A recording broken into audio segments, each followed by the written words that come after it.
And now we're on a situation of wide guard or not. Yeah, always fun to have to predict it, and the Calyrex protecting the last turn.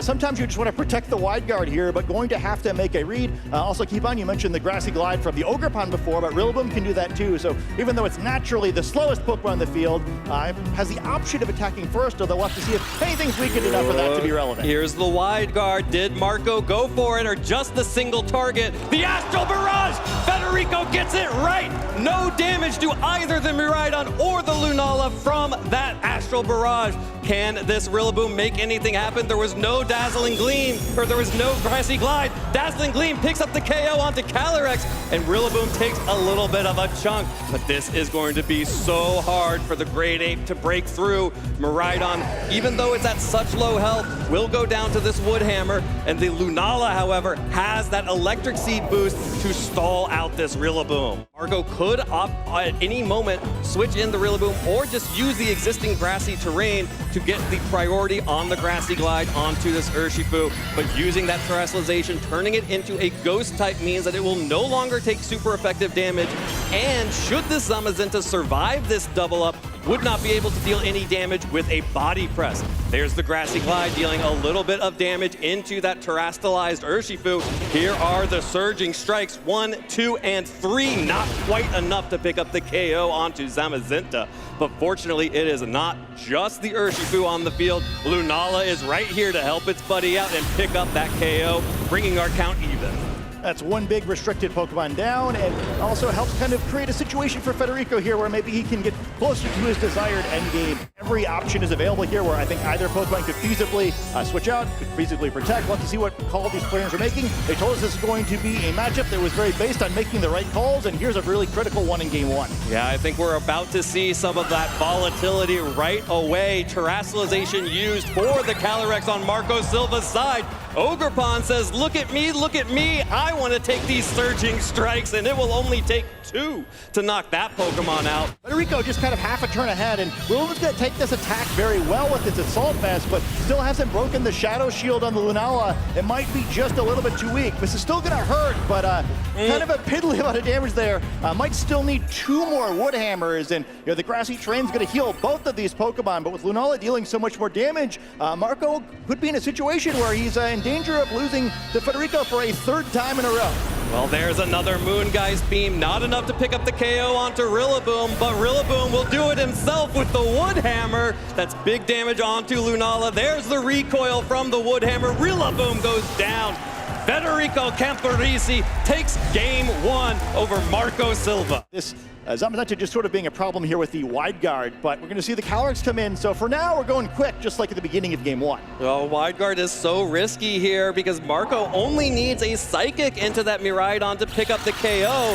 But there it is, wide guard. Federico thinks that Marco will be going for the Astral Barrage here, and he gets it right again.